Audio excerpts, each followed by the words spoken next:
to the Parrsboro United Baptist Church. And we are thankful you are here and invoke our God's blessing upon you as you meet with us. A story is told of two ladies that got involved in a road traffic accident. Both were driving Porsche cars. The one had a Volvo, the other had a Jeep. The one in error was the one who had the Volvo. She's the one who rammed into the Jeep. And she called her husband. I've just got involved in an accident. Can you come and help me? The man answered, sorry, I am too busy. Could you just please call 911 or something? They will attend to you. So she did that. The other called her boyfriend, and he immediately came. As it turned out, the same man who said no to the Volvo woman was who was her husband, was the boyfriend to the other who was driving the Jeep. Too busy to serve his wife, and yet able to come and do what his girlfriend wanted him to do. What was going on in that gentleman's life? He was seeking pleasure, wasn't it? Get a bit of fun, even at the expense of your own marriage. The pressure of our world is that we may enjoy ourselves at any cost, at any time. It's a force that we have to contend against, and it's a very active force. A young man is driving with his father through a storm. It's blizzardly and it's terribly bad here and there. And as the others park on the side just to let the storm subside, the father says to his son, son, drive on. And he drove on. As they go further, the situation becomes so bad that the boy says, no, Dad, we can't go on. See, everybody is holding on. We need to park and wait for the storm to subside. The father says, no, son, keep on going. At whatever point he thought it was time to rest, the father said, no, Dad, son, keep on going. And suddenly they came to a place that was all brilliant. And the father said, get out of the car, son, you can now stop. He said, what? He said, can you look back? And he did look back. He says, in that storm are all those who did not brave it, who waited for it, but you fought it, and you're now beyond it. Enjoy the calm. It's unadvisable, of course, when they say there are blizzard conditions and don't do that, but the moral of the story is this. We are faced with very difficult situations in certain areas of our lives, and many a time we say, I cannot go. But if you endure, and if you're resting in the God who has the ability to help you out, you will soon find that the storm will be behind you, and those who do not fight it are being overcome by it. What is the course you will take? Go after fun, or be discouraged by the storm, or you'll be one who says, from whichever angle force comes, I will face it until I emerge victor, because this is what I know to be the ability that God plants in those who dare to place their confidence in Him. This then is our fifth appearance in Nehemiah as we look at the all-important subject of reconstructing our church. And as you can see, today we're already looking at those threats, those forces from outside that come against us. The first three was from inside: sin, greed,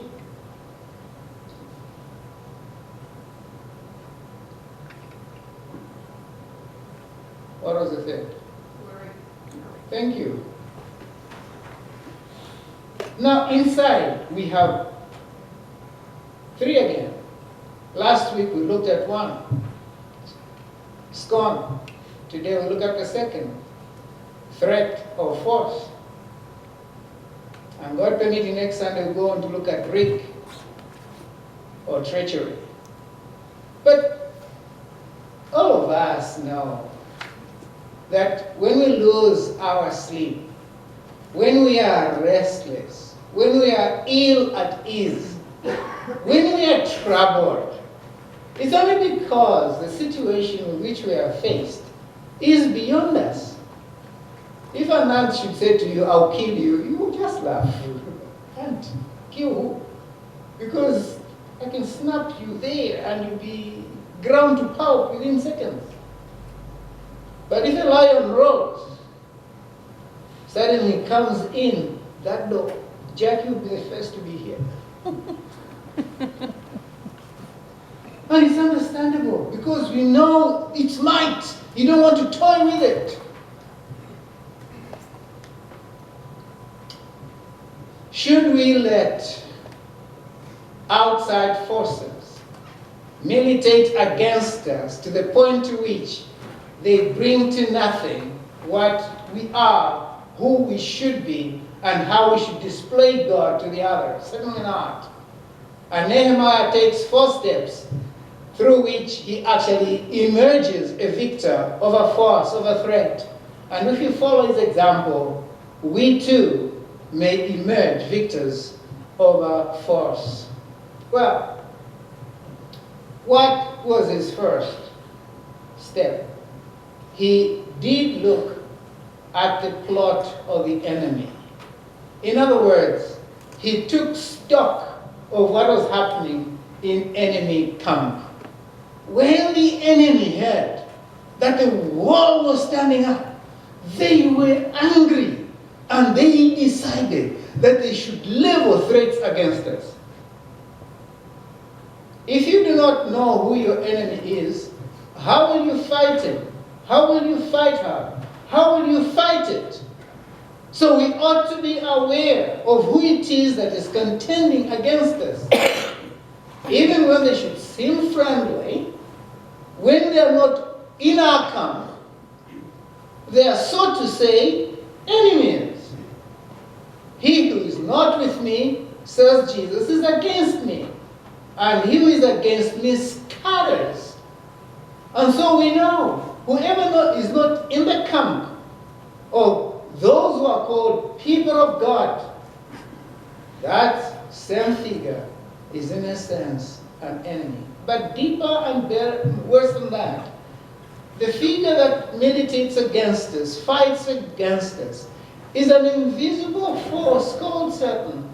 And he can come in any form. But here is where he moves.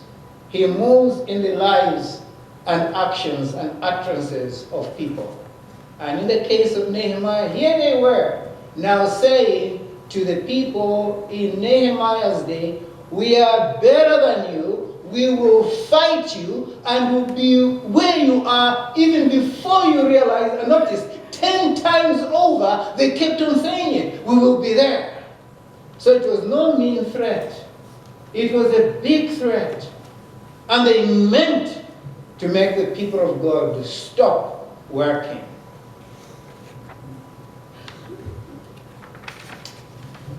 Is Nehemiah's response a succumbing to this threat? Certainly not. Because we see that he who sizes up the enemy goes on now to realize that the enemy is actually a force that can be overcome. But not only first does he identify them, he notices what their tactics are. They are threatening. They are bringing against God's people their full might. And what will their response be? Well, Nehemiah does look. And does look at the response from the people he is serving. What do they say? From every angle they're coming against us. And look at we ourselves. We don't have the ability to fight them. And so he understands the enemy antics, and he sees the weakness in his own people, for they're actually succumbing to the force that is coming before them. And here is what he says to them. I said to the nobles, to the leaders, and to the rest of the people, do not be afraid of them. If we don't see how we are responding to particular situations, again, how will we address those? Because we need to see that. We then can say, that is not in place. That is going overboard. That is going underboard. We need to do that. I'll be going in a little detail in a moment, but let's just run through. And when he does, therefore, see the response in his own people, then he announces to them what is at stake. Fight, he says. Fight for yourselves. Fight over and above for your God. And then remember, if you don't fight, it is those who are dear to you who will lose.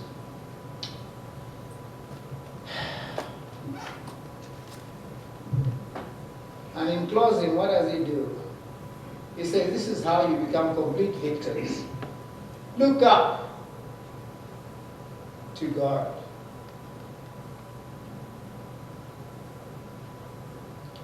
Just as nothing that you have belongs to you or is initiated by you, even where you will go, you won't have to take yourselves.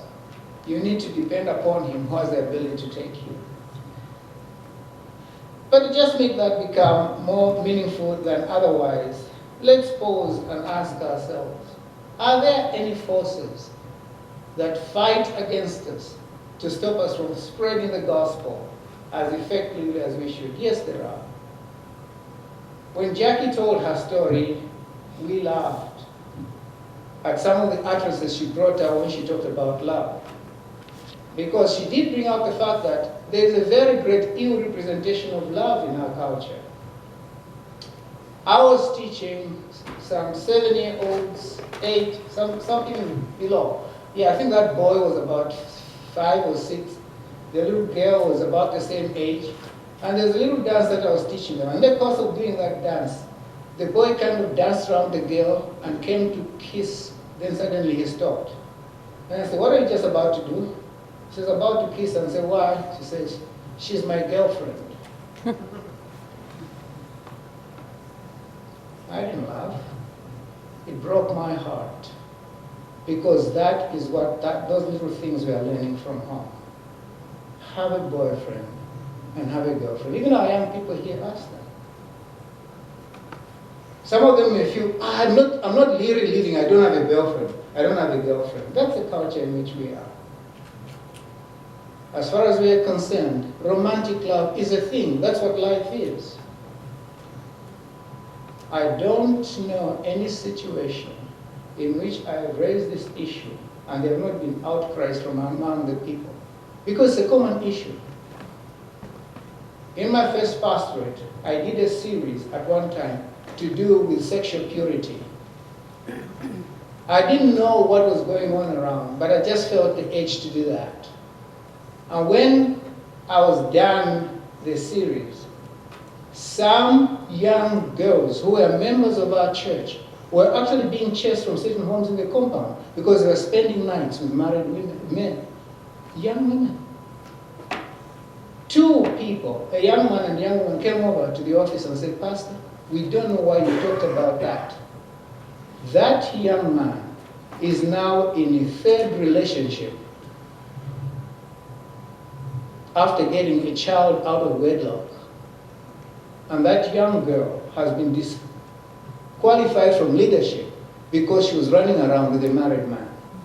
I wonder what would have happened if they had sat down and listened attentively to what their pastor had to say, and if their lives would not have been made much by far better than what turned out to be. The force is amongst ourselves. You only feel love if you have a man or a woman beside you. It doesn't matter who they are, so long as you two can be together. If you have a boyfriend and girlfriend and the idea is that you may get into marriage, there's nothing wrong. But if it's a question of just playing games, then we have a problem there. And it is we who are in the church who should begin to demonstrate that the so-called life that is being demonstrated by the outer world is erroneous and is destroying many lives. And if we who are in the church don't come up and stand up and say, God promotes marriage, who is going to do it? Everybody is like that. We are not everybody. We are God's people. It's not going to be easy. It's going to be rising against the hill, ascending a steep mountain, facing the storm. But we have a choice. To have it easy and be like everybody, or to say no. We will go God's way because we are God's people.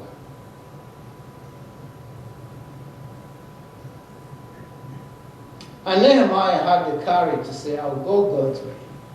Because he knows, even in exile, like the Daniel about whom the choir sang, he had stood out among the foreigners and began to rule in a land that was not his own, for he was cupbearer to the king. That was a very honored position in those days, because he was trusted with making certain that the king was not poisoned. The nationals were not given that privilege. It was this foreigner. But because in foreign land, he had not hidden his identity, he came clearly off as one who was serving God. And about Daniel, they could say, a man in whom is the spirit of the living God. I don't know, how many among us can be spoken of like that? Our spouses begin to look at it and say, yeah, there's something here. Our children begin to say, no. Before now, yeah, it was bad, it's different now. I told you the story of a young girl who was seated in a congregation like ours. It was at a conference or something. And then her father stood up to give his testimony. And in the course of that, this man yelled from the congregation, shut up, old man, you're just dreaming. When he sat down, a little girl tapped on his clothing. And when he looked back, she said, sir, you see that woman seated over there? That's my mother. This man who has just been dreaming, giving that testimony, is my father. And sir, before my father became a Christian, it was bad at home. They always fought. There was rarely any food in the home, and so on and so forth. But the moment my father became a Christian, the situation changed. He loves my mother, she is happy, and all of us are happy in the home. The situation has completely changed. So, sir, if my father is dreaming, don't wake him up. How many of us have risen to the point to which those who are close to us can look at us and say, is this the same person? This is what Christianity is. A change that comes over us, that rises to speak to those close to us. God is ruling in our lives. It's no longer ourselves dominating our lives. God, God, God. It doesn't come by conforming to the world, to the pattern that is against us. It comes by conforming to God's pattern, which the world doesn't like and which makes them militate against us. Will we choose the way of fun? Or will we choose the way of ease? Or will we choose the way of God?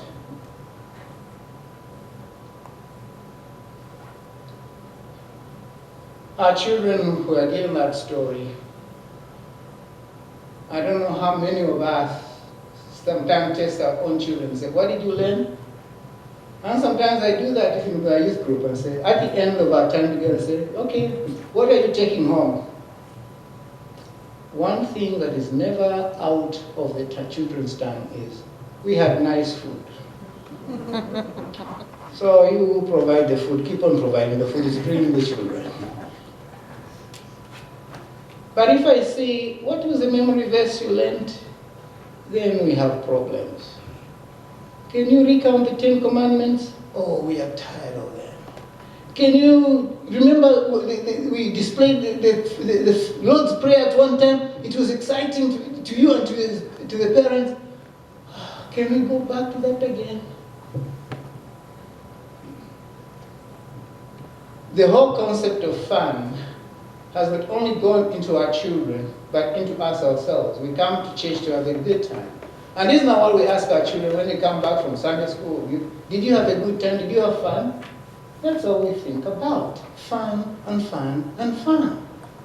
All right, let's use the fun to bring people in. But beyond fun, let's make certain that God is honored. Because we are not about enjoying ourselves. We are about exposing God. Nehemiah would have had plenty fun because he had great abilities. And he had the whole army of the foreign nation reeling behind him. But he discarded that and said, my God will protect me. But isn't that where we stumble and fall?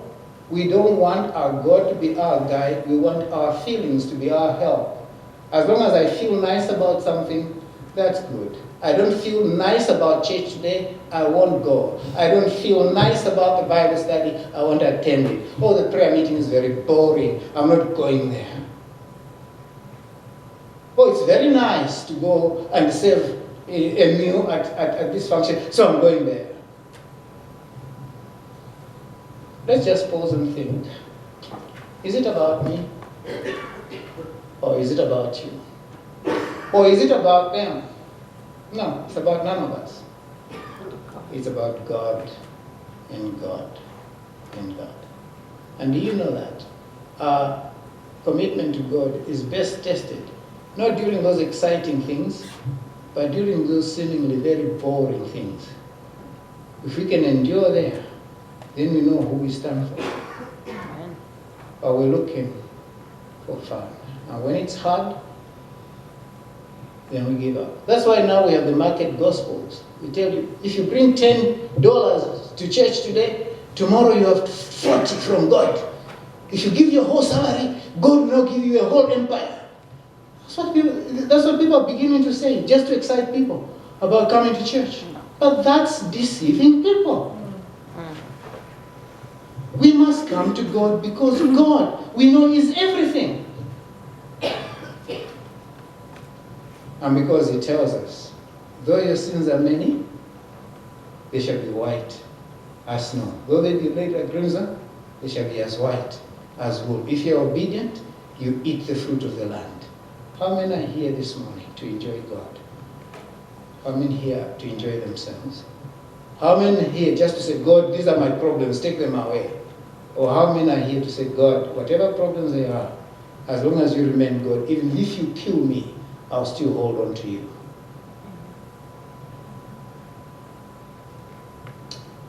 I leave the challenge to you.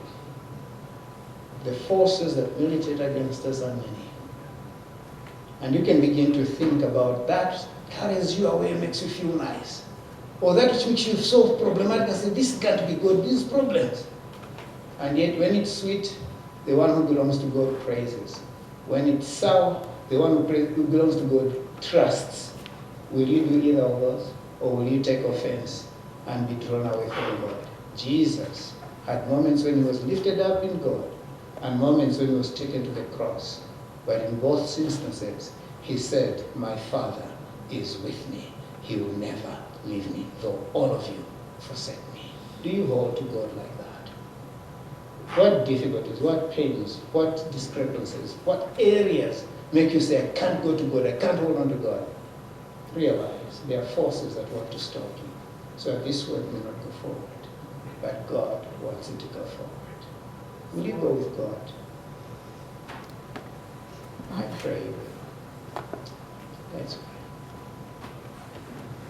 pray. Our Father in heaven, we are thankful for your dear Son, who not only gave us an example in Himself, gave us an example in men and women who have risen all the years and lived their life that speaks commitment to you and reveals their faith in you. that militates against all that is opposed to you, so that your people may stand out. And we pray that people you will raise out of us, for which we will return you thanks, both now and to eternity. And hear us now as we imitate your dear Son, who taught us to say, Our Father, who art in heaven, hallowed be thy name. Thy kingdom come, thy will be done on earth as it is in heaven. Give us this day our daily bread, and forgive us our trespasses, as we forgive those who trespass against us. And lead us not into temptation, but deliver us from evil. For yours is the kingdom, the power, and the glory, forever and ever.